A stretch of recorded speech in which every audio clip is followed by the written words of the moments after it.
नमस्ते दोस्तों, हम आए हैं भरहुत बौद्ध स्थल। और ये बहुत ही सुंदर जगह है दोस्तों। और हमारे सतना, हमारे भारत की एक प्राचीन ऐसी जगह है जहाँ पे आप देखेंगे कि बौद्धिज्म से संबंधित एक महान स्तूप, जिसे आप किताबों में पढ़ेंगे, मध्य प्रदेश शासन के इंडियन हिस्ट्री में भी पढ़ेंगे। यदि बौद्धिज्म के बाद आप सर्च करेंगे तो यहाँ पे भरहुत से अच्छी जगह आपको कोई नहीं आएगी। तो हम आए हैं भरहुत पे। जब सतना मरपाटन रोड जाएंगे तो एक इटमा नदी मिलेगी। इटमा नदी के बाद आप देखेंगे ये बौद्ध स्थल भरहुत लिखा हुआ है और यही रास्ता आपको कनेक्ट करेगा। और ये रास्ता आगे आपको ले गया है उचेहरा के लिए, तो आप वहाँ भी मिल सकते हैं। और ऐसा कुछ है बौद्ध भरहुत स्तूप के अवशेष, और ऐसा कुछ गेट है। अपन चलते हैं और दिखाते हैं आज आपको पूरा कि कैसा बना हुआ है, क्या है विजिटर्स लॉबी, हर चीज़ दिखाएंगे। तो आप देख सकते हैं कि बहुत सुंदर जगहें हैं। यहाँ पे भी देखेंगे आप कि काफ़ी सारी गार्डनिंग भी की गई है और काफ़ी सुरक्षित जगह है दोस्तों। सर्वे ऑफ इंडिया के भारत सरकार के स्वच्छ स्मारक स्थल भारतीय पुरातत्व विभाग के अंतर्गत आता है। ये जबलपुर मंडल के अधीन है और सतना में है। यदि आपको तो ज़रूर देखना चाहिए। और सामने ये लाल पहाड़ी है जिसे कहा जाता है भरहुत। भरहुत मेन ये लाल पहाड़ी का ही है और यहीं से जुड़े हुए कई सारे अवशेष हैं जो आप देखेंगे। और यहाँ पे कुछ ऑफिसेस बने हुए हैं जो यहाँ पे लोग रहते हैं और काफ़ी सारे किसान भी यहाँ जुड़े हैं। बैठने की व्यवस्था है, पानी पीने की भी व्यवस्था है, तो आप लोग घूम सकते हैं, देख सकते हैं। तो अपन धीरे धीरे आगे चलते हैं, फिर बाद में म्यूजियम देखेंगे खुला है कि नहीं। वैसे मैं संडे को आया हूँ तो खुला न रहना चाहिए, पर मैं कोशिश करूँगा यदि खुला होगा तो आपको ज़रूर घुमाऊँगा। दोस्तों ये दूसरा गेट है जैसे कहेंगे, और यहाँ पे कुछ विशेष पत्थर लगाए गए हैं जहाँ पे आप देखेंगे प्राचीन भरहुत बौद्ध स्थल के। और ऐसा कुछ इस पे वीडियो पॉज कर लीजिएगा तो आपको पता चलेगा। और यहाँ पे शुंगकालीन राजकुमार धनुवियुति के दान अभिलेख से यह बात ज्ञात होती है कि 2वीं सदी के ईसा पूर्व इस स्थल पर भव्य स्तूप विद्यमान था जिसके चारों ओर वेदिका और तोरण द्वार थे। स्थापत्य कला प्रारंभिक अवस्था में इस स्तूप को ईंट से बने खंड मेधी आदि का भाग था जो चारों ओर वेदिका थी। वेदिका में 4 तोरण द्वार थे। अंड के ऊपरी भाग में हर्मिका और उसके मध्य त्रिछत्र बने थे। इसकी विशेषता यह है कि यहाँ जीवन के संबंधित कथाओं का अंकन है। चारों दिशाओं से बने तोरणदारों में वर्गाकार आकार के साथ साथ 2 स्तंभ, अष्टकोटि स्तंभ, दंड, कलश, मतलब ये सब आप पढ़ लीजिएगा। भगवान बुद्ध के जीवन के संबंधित दृष्टांकन, माया देवी स्वप्न, मतलब ये सब दिया गया, विशेष रूप से दिया गया है इसमें। और यहाँ पे आप पत्थरों से देखेंगे कितनी सुंदर ये कलाकृति बनाई गई है जो आप अपने गार्डन के भी यूज में ला सकते हैं। ऐसा सेटअप सिर्फ गवर्नमेंट कर सकती है, क्योंकि गवर्नमेंट के कर्मचारी होते हैं, वो गवर्नमेंट कराती है। और बहुत ही भरा पूरा केंद्र है। तो हम चलेंगे आगे दिखाने के लिए क्या क्या चीज़ें हैं। तो इन्हीं की बगिया में हमें ये बहुत प्यारे प्यारे फूल मिल रहे हैं, आप जिन्हें देख पा रहे हैं। बहुत ही चमेली के फूल, मतलब आप देख के दिल खुश हो जाए, ऐसे खिले हुए फूल हैं। और ये काफ़ी सारे पुष्प हैं यहाँ पे लगे हुए हैं। इसी के साथ अपन आगे चलते हैं तो आप देखेंगे ये चारों ओर बाउंड्री सर्वे ऑफ इंडिया की गई है पुरातत्व विभाग के। तो अपन ले चलते हैं आपको आगे और देखते हैं क्या क्या है। गेट है जहाँ पे अपन एंट्री कर रहे हैं अपने धीरज भैया के साथ, और ले चलते हैं आपको इस बौद्ध म्यूजियम के बारे में घुमाने के लिए। तो दोस्तों बरसात का टाइम है तो काफ़ी सारी घास उग आई है, आप लोग जैसे देख रहे हैं। और हम भी आपको दिखाने के लिए ही चल रहे हैं। आज मेरा ट्राईपॉड भी नहीं तो मुझे हाथ से ही अपना कैमरा पकड़ना पड़ रहा है। और हमारा साथ दे रहे हैं धीरज भैया।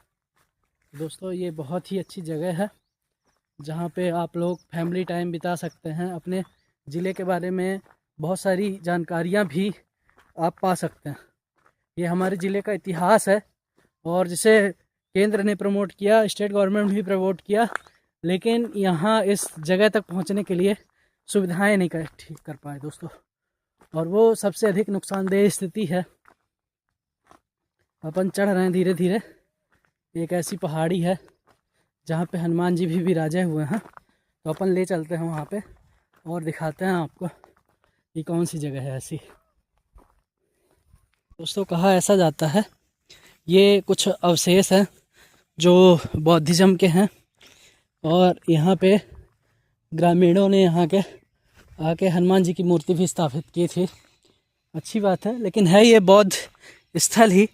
आपने सांची के बारे में सुना होगा, तो सांची के बारे में यदि पढ़ा भी है तो आपने भरहुत के बारे में ज़रूर पढ़ा होगा। और यह है यहाँ हमारे बजरंगबली, बहुत पुराने पुराने पेड़, और यह विराजमान है। तो जय श्री राम, जय बजरंगी। तो यहाँ पे ये स्थल है जहाँ पे बना हुआ है। बरसात में ज़रूर आप देख नहीं पाते होंगे कि कैसा स्तूप है, लेकिन कहते हैं कि इसी जगह पे स्तूप था। यहाँ पे एक ऐसा स्तूप था जहाँ पे बौद्धकालीन शिक्षा का प्रचार होता था। आज से लगभग हज़ारों साल पहले सम्राट अशोक जी ने, बौद्ध वंश के संस्थापक, जो उन्होंने काफ़ी सारे स्तूपा डिज़ाइन किए थे और बनाए थे। आप देख सकते हैं कि कितने पुराने ईंटें आपको उस कालीन की मिल जाएंगी और बहुत अच्छे अच्छे पत्थर। लेकिन यहाँ अब कुछ ही अवशेष पड़े। अवशेष क्यों हैं? हमारे यहाँ संरक्षण की स्थिति नहीं बनाई गई, हमारे यहाँ बस नुकसान ही किया गया। इसी कारण से ये ऐसा स्थान है। और यहाँ पे काफ़ी सारे बौद्ध धर्म के यात्री आते हैं और अपना ध्यान लगाते हैं इस जगह पे। जैसे ये अवशेष हो गया दोस्तों, ऐसे ही कई पत्थर पड़े हुए हैं यहाँ पे, जहाँ पे आप देख सकते हैं। और काफ़ी सारे अवशेष भी हैं यहाँ पे। अपन थोड़ा सा ऊपर ले चलते हैं, देखते हैं वहाँ पे क्या है ऐसा। तो दोस्तों, आप अपने बच्चों को अपने सतना के इतिहास के बारे में ज़रूर बताइएगा। और दोस्तों, ये बहुत प्रमुख स्थल है बौद्धिज्म का। जो कहा जाता है कि पहले जैसे व्यापारिक रास्ता था और काफ़ी सारे व्यापारी आते थे और अपना व्यापार करते थे, और ये इसके बारे में जानकारी दी गई है। Protected mountain declare of national importance under the ancient movement and archaeological site remaining act 1958। मतलब ऐसा उन्होंने दे रखा है कि आप यहाँ पे आ सकते हैं पर क्षति मत पहुँचाइएगा। ऐसे ही और काफ़ी सारे बौद्ध कालीन आपको पत्थर मिल जाएंगे, जहाँ पे आप सर्च करके देख सकते हैं कि कैसी जगहें हैं। हमें एक जगह और दिख रही है। गर्मी में क्या है, ये जो घास जम जाती है वो नहीं रहती, तो अपन लोग और अच्छे से दिखा पाते हैं। अब यहाँ पे थोड़ा सा आए हैं, हो सकता है कि कुछ अच्छी चीज़ें आपको पता चलें। और काफ़ी सारे टीले दोस्तों यहाँ पे बने हुए थे, कहना चाहिए। ये वैसे टीले थे जहाँ पे लोग ध्यान लगाते थे, और बहुत ही सुंदर जगहें थी दोस्तों। तो दोस्तों, ये ऐसी कुछ जगहें थी। और ये देखिए, हमारे गांव के जो लोग आते हैं यहाँ पे कचरा फैला देते हैं। ये अत्यंत ध्यान करने वाली, अत्यंत प्राचीन स्थान है और बहुत ही शांति का अनुभव होता है दोस्तों यहाँ पे। और उसी के साथ ही कई सारे टीले यहाँ पे बने हुए हैं। आप एक साथ कई सारे टीले देख सकते हैं। तो ऐसा कुछ बौद्धिज्म का क्षेत्र था दोस्तों, और बहुत प्यारी जगह दोस्तों, बहुत शानदार। तो आप लोगों को देखना चाहिए इतनी प्यारी जगह। तो आशा है आप हमारा वीडियो एंजॉय कर रहे होंगे। अभी हम और जगह ले चलते हैं, जैसे ध्यान केंद्र हो गया। जो यहाँ व्यवस्था करते हैं उनसे भी हम थोड़ा सा बातचीत करेंगे, या फिर उनसे जानकारी लेकर आपको प्रोवाइड कराएंगे कि क्या क्या चीज़ें थी ऐसी लाल पहाड़ी में या फिर भरहुत में। एक कहानी भी आपको बताएंगे बहुत अच्छी। मेरे साथ इसी तरह जुड़े रहिए और अगला पार्ट देखते हैं। नमस्ते दोस्तों, स्वागत है आपका भरहुत पहाड़ी में। और आज हम आए हैं भरहुत घूमने के लिए। इसके विषय में हम बताएंगे। जहां हम बैठे हुए हैं इसके सामने एक लाल पहाड़ी पड़ती है। आप जब भी आएंगे इस लाल पहाड़ी आप देखेंगे। मेन भरहुत दोस्तों वहीं था। यहाँ पे एक स्तूप बना हुआ था जो अंग्रेज़ों द्वारा क्षतिग्रस्त कर दिया गया। भरहुत में कहा जाता है कि जैसे आज के टाइम में विदिशा में स्थित है बौद्धकालीन स्तूप, उसके जैसे ही सेम भरहुत भी था अपना।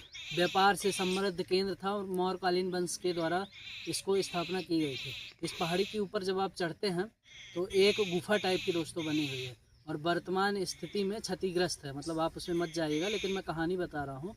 जैसे आप उसके अंतर्गत जाते हैं तो काफ़ी सारे पत्थर के स्ट्रक्चर बने हुए हैं लगभग 200 फीट तक। उस 200 फीट में कहा जाता है कि इसमें अपार धन संपदा छुपी हुई है दोस्तों, लेकिन आज तक किसी ने उसे ढूंढ नहीं पाया है।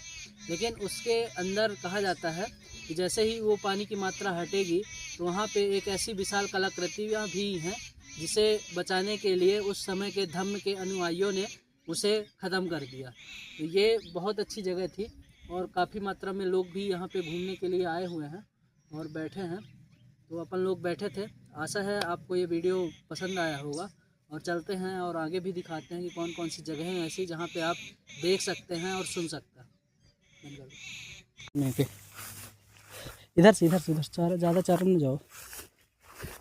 तो दोस्तों हम भरहुत से ही आगे बढ़ रहे हैं और दिखाते हैं आपको कि कैसे काफ़ी सारे यहाँ पे बने हुए थे बौद्ध स्तूप, लेकिन सभी को यहाँ के शासन द्वारा सब तबाह कर डाला गया। जो पूर्वजों के शासन थे कुछ नहीं छोड़े।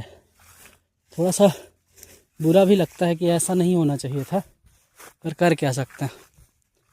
तो ये स्तूप के ही ऊपर अपन चल रहे हैं, ये टीला जो है, और यहाँ पे अवशेष ही बचे हैं, ऐसा कुछ नहीं रह गया है।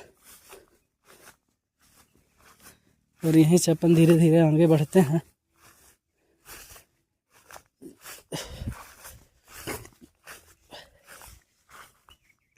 आप लोग देखेंगे कि काफ़ी सारे टीले थे यहाँ पे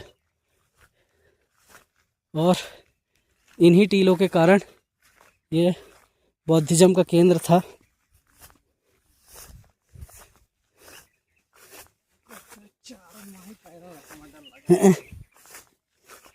क्या कलर मिक्स रहते हैं ना साले।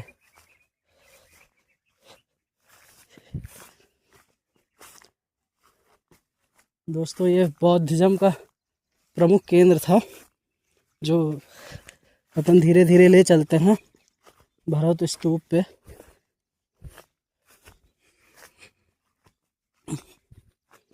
और थोड़ा आप लोग भी आइएगा तो संभल के आइएगा, क्योंकि पगडंडियाँ बनी हुई हैं लेकिन श्योर नहीं, तो इसलिए बहुत संभल के आइएगा जब भी आइएगा, क्योंकि ऐसे टीले बने हुए थे। और यही है भरहुत पहाड़ी जहाँ पे लोग जाते हैं। ये सामने आप देख रहे हैं एक टीला दिख रहा है आपको, और ये है लाल पहाड़ी।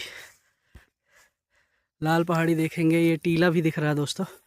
यहाँ पे एक पत्थर की संरचना बनी हुई है, उस टाइम में मेरे ख्याल से स्तूप रहा होगा। और ये भरहुत की लाल पहाड़ी जो अपने आप में रहस्यों से भरी पड़ी है दोस्तों। और ये संरक्षित क्षेत्र है दोस्तों, यहाँ पे काफ़ी लोग आते हैं, लेकिन संरक्षित क्षेत्र होने की वजह से गवर्नमेंट ने पूरा जगह तारबाड़ी तो नहीं की है, लेकिन आने वाले समय में यदि जनप्रतिनिधि अच्छे मिलेंगे तो ज़रूर तारबाड़ी करेंगे।